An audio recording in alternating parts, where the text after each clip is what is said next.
بسم اللہ الرحمن الرحیم۔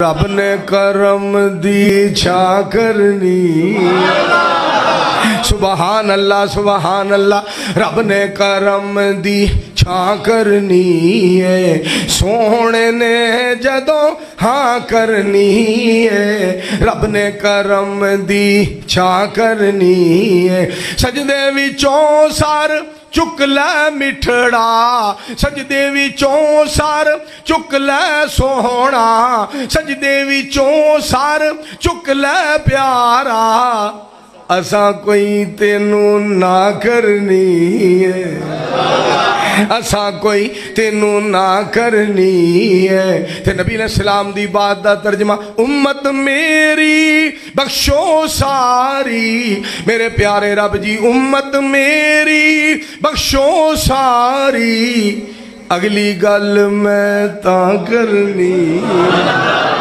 اگلی گل میں تاں کرنی ہے۔ مالک کائنات راضی ہو کے فرمان گے، جس نے غلامی کیتی تیری سونیا، جس نے غلامی، جس نے اطاعت، جس نے عزت کیتی تیری، جنت میں او دے نہ کرنی ہے۔ آواز نہیں آئی، مل کے آکھو سبحان اللہ، ایک باری پھر آکھو۔